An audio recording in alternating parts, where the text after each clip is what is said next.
السلام علیکم ورحمۃ اللہ وبرکاتہ۔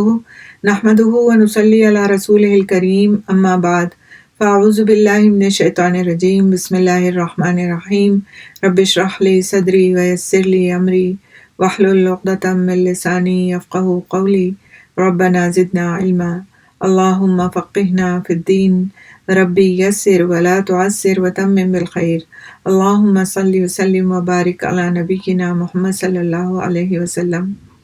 آج انشاءاللہ اپنی کتاب پیغمبر رحمت صلی اللہ علیہ وسلم کا 13واں باب ہم پڑھیں گے، جس کا عنوان ہے نرم خوئی، یعنی نرمی کے ساتھ بات کرنا۔ حضرت عائشہ رضی اللہ تعالیٰ عنہ سے منقول ہے کہ نبی کریم صلی اللہ علیہ وسلم نے مجھ سے فرمایا، جس آدمی کو نرم خوئی میں سے کچھ حصہ دے دیا گیا،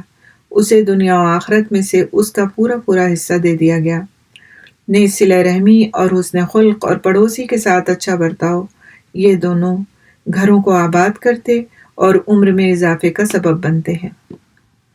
نبی کریم صلی اللہ علیہ وسلم نے تمام معاملات میں نرمی کی اہمیت بیان فرمائی ہے۔ عملی طور پر بھی آپ صلی اللہ علیہ وسلم نے اس کی اہمیت کو خوب واضح کیا ہے، تاکہ آپ صلی اللہ علیہ وسلم کی امت، خصوصاً داعیان اسلام کے لیے اس پر عمل کرنا آسان ہو جائے۔ مذکورہ بالا حدیث کے علاوہ بھی بہت سی دیگر احادیث نرمی اختیار کرنے کی فضیلت واضح کرتی ہیں۔ ان میں سختی اور سختی کرنے والوں کی مذمت بھی کی گئی ہے، کیونکہ نرمی ہر خیر کے حصول کا ذریعہ ہے اور ہر کام نرمی سے آسان ہو جاتا ہے۔ علاوہ ازیں نرمی کے برتاؤ سے جو ثواب حاصل ہوتا ہے، وہ سختی یا کسی اور ذریعے سے حاصل نہیں ہوتا۔ رسول اکرم صلی اللہ علیہ وسلم نے امت پر مشقت ڈالنے سے سختی کے ساتھ منع فرمایا ہے۔ حضرت عائشہ رضی اللہ تعالیٰ عنہ فرماتی ہیں کہ میں نے رسول اکرم صلی اللہ علیہ وسلم کو اپنے اس گھر میں فرماتے ہوئے سنا ہے، اے اللہ، جو شخص میری امت کا حکمران بنے اور اس پر مشقت ڈالے، تو بھی اس پر مشقت ڈال، اور جو شخص میری امت پر حکمران بنے اور اس کے ساتھ نرمی برتے، اے اللہ، تو بھی اس کے ساتھ نرمی فرما۔ نبی کریم صلی اللہ علیہ وسلم کسی صحابی کو کسی کام پر بھیجتے تو اسے نرمی اختیار کرنے کی تاکید کرتے، اور سختی کے ذریعے سے لوگوں کو متنفر کرنے سے منع فرماتے تھے۔ حضرت ابو موسیٰ اشعری رضی اللہ تعالیٰ عنہ بیان فرماتے ہیں کہ رسول اکرم صلی اللہ علیہ وسلم کسی صحابی کو کسی کام کے لیے بھیجتے تو فرماتے، بشروا ولا تنفروا ویسروا ولا تعسروا، لوگوں کو خوش رکھو، متنفر نہ کرو، لوگوں کے لیے آسانی مہیا کرو، انہیں تنگی میں نہ ڈالو۔ حضرت عائشہ صدیقہ رضی اللہ تعالیٰ عنہ فرماتی ہیں، رسول اکرم صلی اللہ علیہ وسلم نے ارشاد فرمایا، جب اللہ تعالیٰ کسی کے اہل خانہ کے ساتھ بھلائی کا ارادہ فرماتا ہے تو ان پر نرمی نازل کر دیتا ہے۔ نبی کریم صلی اللہ علیہ وسلم نے حضرت ابو موسیٰ اشعری اور حضرت معاذ بن جبل رضی اللہ تعالیٰ عنہ کو یمن بھیجتے وقت فرمایا، تم ان پر آسانی کرنا، تنگی نہ کرنا، لوگوں کو خوش رکھنا، متنفر نہ کرنا، اور تم دونوں آپس میں اتفاق رکھنا، اختلاف نہ رکھنا۔ حضرت انس رضی اللہ تعالیٰ عنہ سے روایت ہے کہ رسول اکرم صلی اللہ علیہ وسلم نے فرمایا، لوگوں کے لیے آسانی مہیا کرو، انہیں تنگ نہ کرو، خوش رکھو، متنفر نہ کرو۔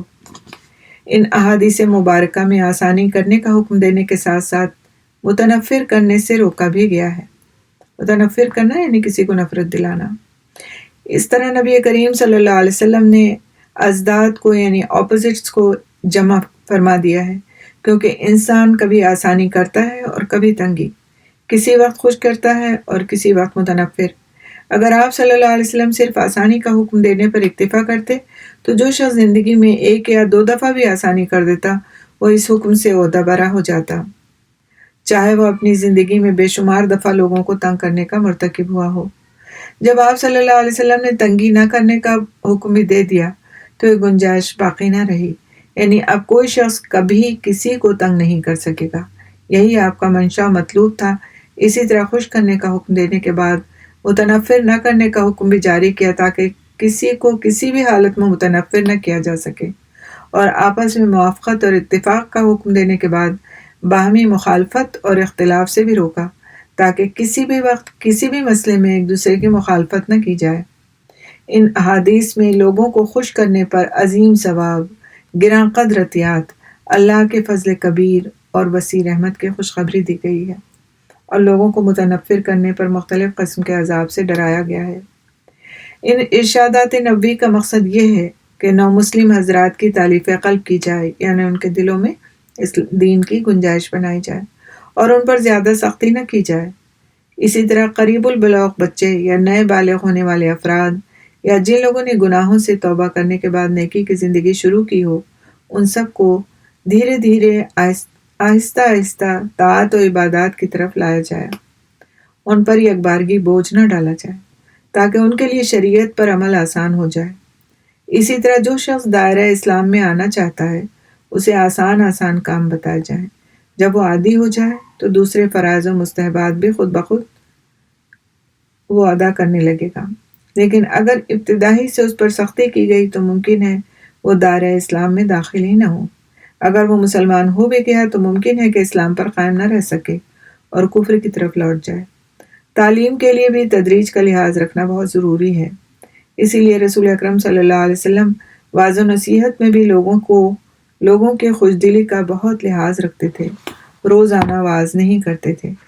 مبادہ یہ کہ وہ اکتا جائیں۔ قربان جائیں رسول اکرم صلی اللہ علیہ وسلم پر کہ آپ صلی اللہ علیہ وسلم نے اپنی امت کو ہر نیکی اور اچھے کام سے مطلع فرما دیا اور ہر گناہ اور برے کام سے آگاہ اور خبردار کر دیا۔ امت پر مشقت ڈالنے والے کے لیے بددعا فرمائی اور آسانی مہیا کرنے والے کو دعا دی، جیسا کہ حضرت عائشہ رضی اللہ تعالیٰ عنہ کی حدیث گزشتہ صفحات میں گزر چکی ہے۔ لوگوں پر مشقت ڈالنے کے بارے میں یہ آپ صلی اللہ علیہ وسلم کی سب سے دور رس ڈانٹ ہے اور ان پر نرمی کرنے کے متعلق سب سے عظیم ترغیب ہے۔ یہاں پر کچھ باتیں سمجھنے کی ہیں جو سافٹ اسپوکن ہونے اور کے لیے ایک طرح سے پازیٹیو بات ہے، اور سافٹ اسپوکن ہونا اس میں کیا کیا چیزیں شامل ہیں اس کی وضاحت ضروری ہے، کیونکہ بعض وقت ہوتا ہی ہے کہ ہم سافٹ اسپوکن ہونے کو یا نرم خوئی کو یہ سمجھتے ہیں کہ ہمیں ہر حال میں دوسروں کی ہاں میں ہاں ملانی چاہیے۔ کوئی بھی بات کوئی کہہ رہا ہے تو ہم کہیں جی جی آپ بالکل ٹھیک کہہ رہے ہیں، آپ کا کہنا بالکل صحیح ہے، آپ کی سوچ بالکل صحیح ہے اور میں تو آپ کی رائے سے 100% متفق ہوں، اور دوسرا انسان جو ہے وہ ہماری بات سے خوش ہو جائے، خواہ اس نے کوئی غلط بات بھی کہی ہو۔ تو ایسا خوش کرنا یہاں پر مقصود نہیں ہے، ایسا خوش کرنے کی یہاں پر بات نہیں کہی گئی کہ اس طرح سے کسی کو خوش کیا جائے اور ایسی نرمی کسی کے ساتھ اختیار کی جائے کہ حق بات ہی نہ کی جا سکے اور غلط بات کو شہ دے دی جائے۔ نرم خوئی سے مطلب یہاں پر یہ ہے کہ کوئی بھی بات خواہ وہ کتنی سخت بھی کیوں نہ ہو، لیکن اس بات کو بھی بیان کرنے کا، بتانے کا، کہنے کا، لوگوں کو اس کی طرف متوجہ کرنے کا جو انداز ہو وہ نرم ہو، وہ ایسا نہ ہو کہ لوگوں کو نفرت دلا دے اس بات کو کرنے سے۔ مثال کے طور پر نماز کے پڑھنے کی بات آتی ہے تو بعض وقت ہم اتنی سختی سے لوگوں سے بات کہتے ہیں کہ چلیے نماز پڑھیے، نماز کا وقت ہو گیا اور آپ لوگ ابھی تک بیٹھ کر کے باتیں ہی کرے چلے جا رہے ہیں، اٹھیے نماز پڑھیے۔ تو یہ جو ہمارا انداز ہے نا، اس انداز کی جو سختی ہے وہ لوگوں کے دلوں میں ایک اچھے کام سے نفرت کا باعث بن جاتی ہے۔ اسی کام کو، اسی نماز پڑھنے کو اگر ہم طریقے سے لیقے سے کہیں کہ چلیے ہم لوگ مل کے نماز سب لوگ پڑھ لیتے ہیں، نماز کا وقت ہو گیا، تو جو نہیں بھی اٹھنا چاہتا نا تو چلیے ہم سب مل کر پڑھ لیتے ہیں، پہ اٹھ جاتا ہے وہ۔ اسی طرح صبح کی نماز کے لیے بعض وقت بچوں کو ہمارا اٹھانے کا انداز بہت سخت ہوتا ہے،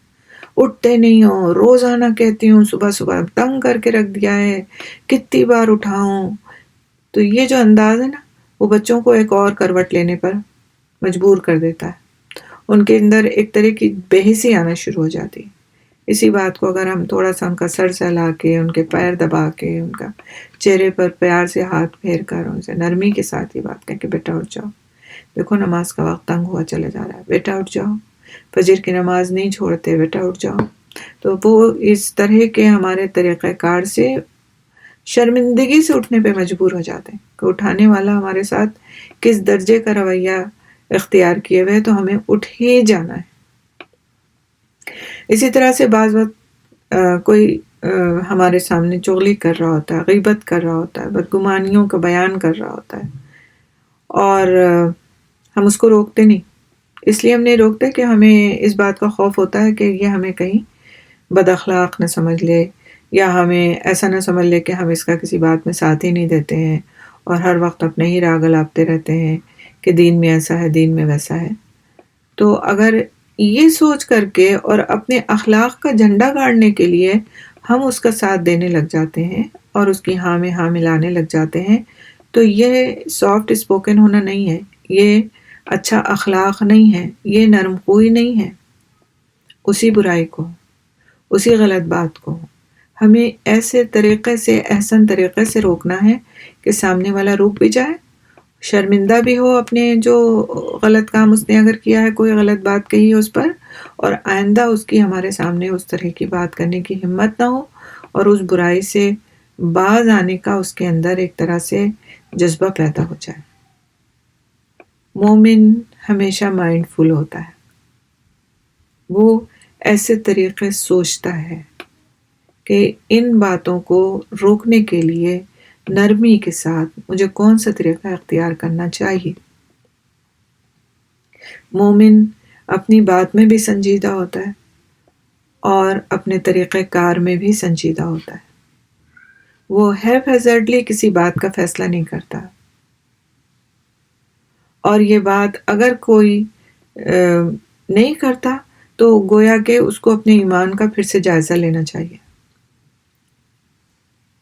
تو نرم خوئی میں شامل بات یہ ہے کہ اگر کوئی مثال کے طور پر بچہ ہے گھر کے اندر، یا کوئی بڑا ہے آپ کے سامنے آ کر چغلی کر رہا ہے، کسی دوسرے کے بارے میں ایسی بات کر رہا ہے جو اس کو نہیں کرنی چاہیے، یا غیبت کر رہا ہے، اور آپ کو اسے روکنا ہے، اور آپ نے اسے سیدھا سیدھا کہہ دیا کہ تم کو پتہ ہے تم کیا کر رہے ہو، یہ اتنا بڑا گناہ اور اس کا یہ عذاب ہے، اور آئندہ خبردار جو تم نے میرے سامنے یہ باتیں کی۔ کہنے والا اس وقت چپ ہو جائے گا آپ کے سامنے، لیکن وہ کسی دوسرے سے جا کر وہی کام پھر کرے گا، جو اس کی بات کو سن لے گا، برداشت کر لے گا، یا اس کو بھی نہیں پتا ہوگا جسے وہ کہہ رہا ہوگا کہ یہ کر کیا رہا ہے، اس کا گناہ کیا ہے، تو وہ برداشت کر لے گا، اور پھر وہ اس کا دوست بن جائے گا اور وہ آپ کی بات سننا بھی پسند نہیں کرے گا۔ اب پہلا کام آپ کو یہ کرنا ہے، اپنی نرمی سے، اپنی باتوں سے اس کا دھیان اس گفتگو سے جو حرام درجے کی ہٹانا ہے، اور اس کے بعد پھر اس کو ترغیب دلانا ہے اس ثواب کے کام کی طرف جو اس گناہ کو چھوڑنے کی صورت میں اس کو مل سکتا ہے۔ مثال کے طور پر ہمارے جاننے میں ایک ایسی خاتون تھیں جو کافی ان ساری چیزوں کا لحاظ رکھتی تھیں، خواہ رشتوں میں ہو یا کسی بھی طرح سے، اور ان کے اندر سمجھانے کا ایک بہت اچھا سینس تھا کہ اپنے بچوں کو بھی کس طرح سمجھائیں اور کس طرح سے ان سے بات کرنی چاہیے، اور بہت ہی پیارا انداز تھا ان کا۔ تو ایک بار ایسی بتانے لگی کہ میری بیٹی جب آتی تھی سسرال سے تو کافی کچھ وہ اپنے سسرال والوں کے بارے میں بات کر رہی ہوتی تھی، اور اس میں غیبت بھی شامل ہوتی تھی، اور بعض وقت بدگمانیاں بھی شامل ہوتی تھیں، اور میں بس اس کے سامنے بیٹھی ہوتی تھی اور مجھے کڑن ہو رہی ہوتی تھی کہ چپ ہو جائے، یہ نہ کرے ان کے بارے میں باتیں، جبکہ بچی بھی اچھی خاصی سمجھدار بھی تھی اور دیندار بھی تھی، لیکن ہوتا یہ ہے کہ جب بعض انسان کا دل دکھ جاتا ہے کسی بھی بات سے اور اس کے سامنے کوئی اپنا ہوتا ہے تو وہ بولنے لگ جاتا ہے، اس کے ان دکھوں کے بارے میں بیان کرنے لگ جاتا ہے۔ وہی کیفیت تھی، نئی نئی شادی ہوئی تھی تو کافی مشکل حالات سے دو چار تھی بچی۔ بہرحال تو اب ہوا یہ کہ ان کو سمجھ میں یہ بات نہیں آ رہی تھی بقول ان کے کہ اس کو وہ کس طرح روکیں، کس طرح سمجھائیں، اور یہ میں آپ سے اس لیے شیئر کر رہی ہوں اس واقعے کو کیونکہ یہ تقریباً ہر گھر کی کہانی ہے کہ کوئی کسی سے بدظن ہوتا ہے، بعض وقت بہو ساس سے، بعض وقت ساس بہو سے، بعض وقت نندے بھاوت سے، بعض وقت بھاوجی نند سے، بعض وقت اور کوئی اس طرح کے سسرالی رشتے، بعض وقت آپس میں بہن بھائی، تو یہ بدگمانیاں ہوتی ہیں۔ چار بہن بھائی ہیں تو ایک بہن بھائی آپس میں نہیں اچھی بنتی تو وہ تیسرے سے جا کر اس کی شکایت، اس کی غیبت، اس کے بارے میں بات کرنا شروع کر دیتے ہیں، اس کے بارے میں بدگمانیاں ہونا شروع ہو جاتی ہیں۔ تو یہ رشتوں میں بہت ایک عام سی کامن سی بات ہے۔ تو کہتی ہیں کہ میں نے اس کا طریقہ سوچنا شروع کیا کہ میں اس کو کس طرح اس بات سے روکوں۔ اگر میں اسے ڈائریکٹلی کہہ دیتی ہوں کہ مت کرو تم ان لوگوں کے بارے میں میرے سامنے بات، اور تم غیبت کرتی ہو، میرے گناہ بڑھاتی ہو، تو یہ بچی ہرٹ ہو جائے گی، اس لیے کہ اس کی ابھی نئی نئی شادی ہوئی ہے اور یہ ایک مختلف ماحول اور حالات سے گزر رہی ہے۔ تو مجھے اسے طریقے سے سمجھانے کے لیے میں اپنے آپ کو تیار کرنے لگی، اور میں اللہ سے دعا بھی کرتی تھی کہ اللہ تعالیٰ مجھے وہ طریقے سجھا دے کہ میں اس کی اصلاح کر سکوں، اور یہ جس گناہ میں پڑ جاتی ہے اور میں بھی پڑ جاتی ہوں اس کے ساتھ، کیونکہ ماں ہونے کے ناطے پھر مجھے بھی دلچسپی شروع ہو جاتی ہے، کھوج بین شروع ہو جاتی ہے کہ کس حالات میں کیسے رہ رہی ہے۔ تو اللہ تعالیٰ مجھے نکال دے ان چیزوں سے۔ تو اس ماں نے پہلے تو دعا کرنی شروع کی اس کام کے لیے، اور ساتھ طریقہ سوچنا بھی شروع کیا۔ تو بس شروع میں اس نے پھر یہ طریقہ اختیار کیا کہ وہ جب بچی اس طرح کی باتیں کرنا شروع کرتی تھی تو اس کا دھیان کسی اور طرف لگا دیتی تھی کہ او آج تم نے یہ ڈریس تم نے پہنی ہے، ہاں یہ میں نے تمہارے لیے بہت شوق سے بنائی تھی، بہت اچھا کیا تم آج یہ پہن کر آ گئی، اور وہ خوش ہو جاتی تھی، اور پھر وہ بھول جاتی تھی جو بات کر رہی ہوتی تھی۔ او تم نے آج یہ والے بندے پہن لیے تو مجھے بہت ہی پسند تھے، میں نے اتنے شوق سے تمہارے لے لیے تھے۔ اچھا تو پھر تمہارے کسی نے تعریف کی تمہارے اس کپڑوں کی، تم اس میں اچھی بھی بہت لگ رہی تھی، پھر وہ خوش ہو جاتی تھی، بتانے لگتی تھی کہ ہاں فلاں نے میری اس کی چیز کی بہت تعریف کی، پھر میں نے اس کو بتایا کہ میری اماں لائی تھیں یہ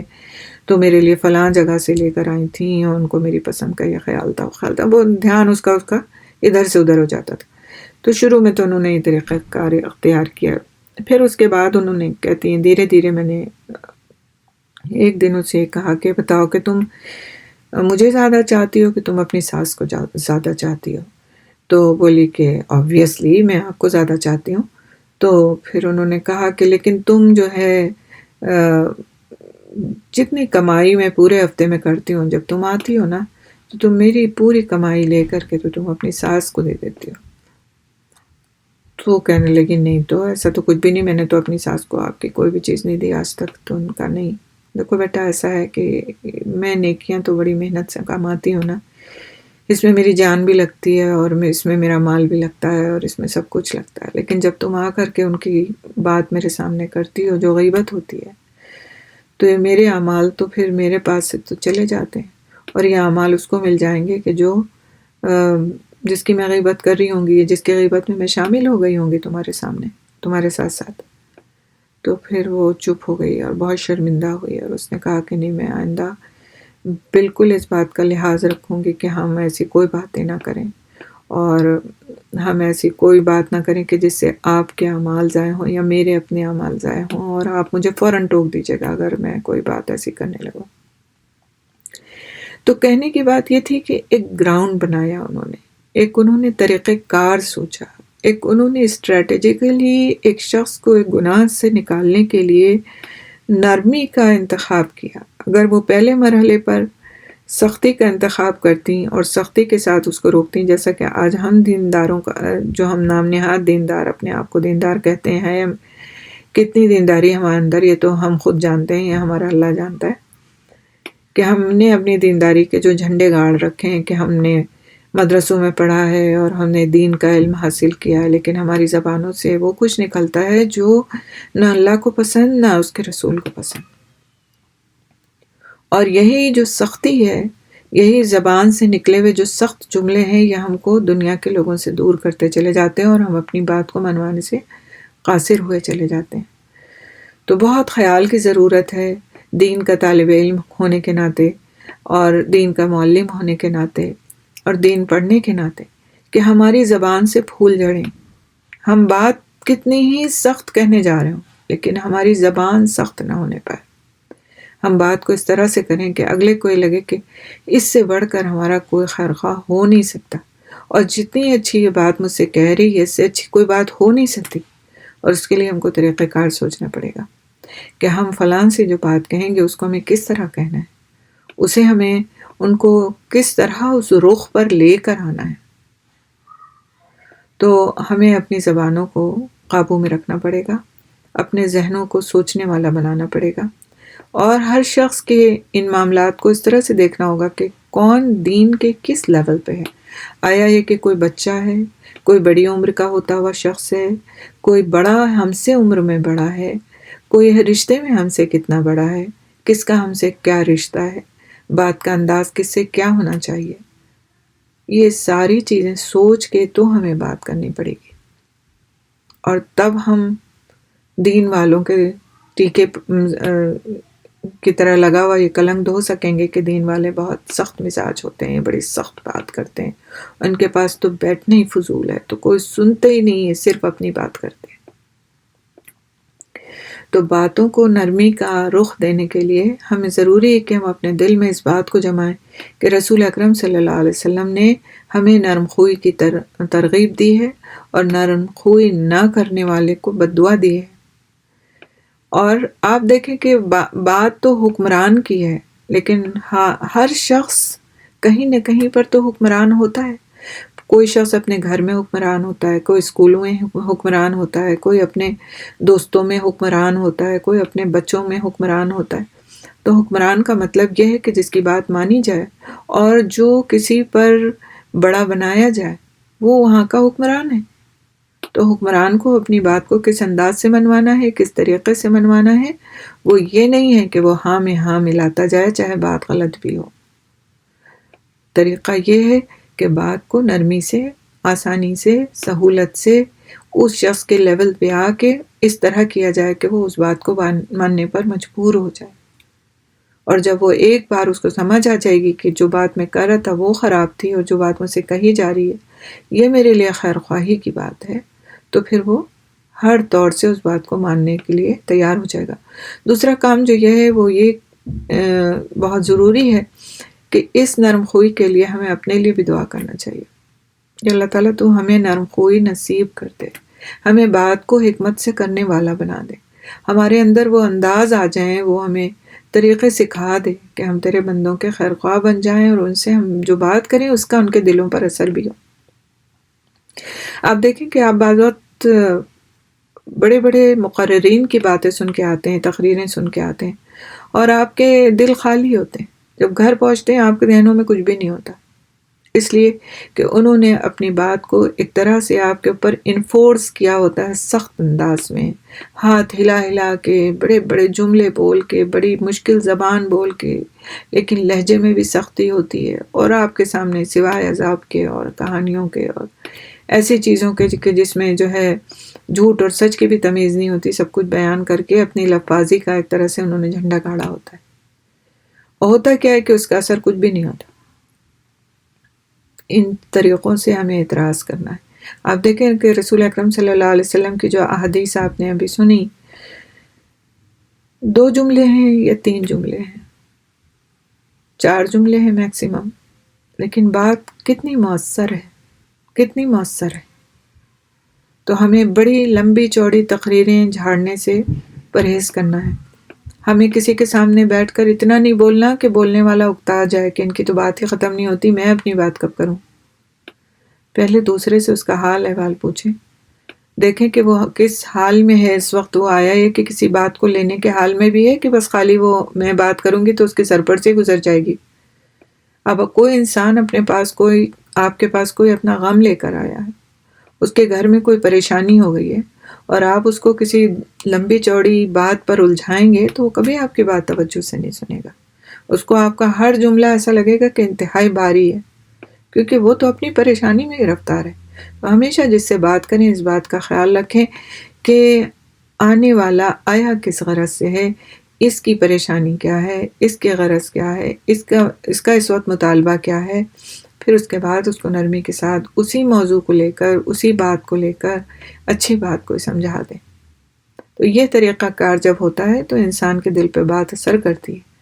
ہمیں کوشش کرنی چاہیے کہ اگر ہمارے اندر یہ نرم خوئی نہیں ہے تو ہمیں اپنے اندر یہ نرم خوئی پیدا کرنے کے لیے خود اپنے لیے بھی دعا کرنا چاہیے اور کوشش بھی کرنا چاہیے۔ صرف دعا نہیں بلکہ کوشش بھی، چاہے ہمیں جتنی اس کے لیے محنت کرنی پڑے، چپ رہنا پڑے، لیکن ہمیں محنت کے ساتھ اپنے اندر اس خوبی کو لانے کی کوشش کرنا چاہیے۔ کیونکہ آپ دیکھیں دعا کتنی خوبصورت ہے کہ عمر میں بھی برکت دی جاتی ہے ایسے شخص کی۔ عمر میں برکت کی آج کس کو خواہش نہیں ہوتی؟ تو بہت سوچ سمجھ کے زندگی گزارنے کا وقت ہے، اور اپنے آپ کو اس بات کے لیے اگر ہم ثابت کرنا چاہتے ہیں کہ ہم واقعی دین کے علمبردار ہیں، دوسروں کے خیر خواہ ہیں، تو ہمیں سب سے پہلے جو محنت کرنی ہے وہ اپنی ذات پہ کرنی ہے، اپنی زبان پہ کرنی ہے، اپنے اعمال پہ کرنی ہے، اس کے بعد ہمیں دوسروں کی طرف دیکھنا ہے کہ ہم ان کے لیے کیا کر سکتے ہیں۔ سبحان اللہ بحمدی، سبحانک اللہم بحمدک، نشہد ان لا الہ الا انت، نستغفرک، نتوب الیک۔ السلام علیکم ورحمۃ اللہ وبرکاتہ۔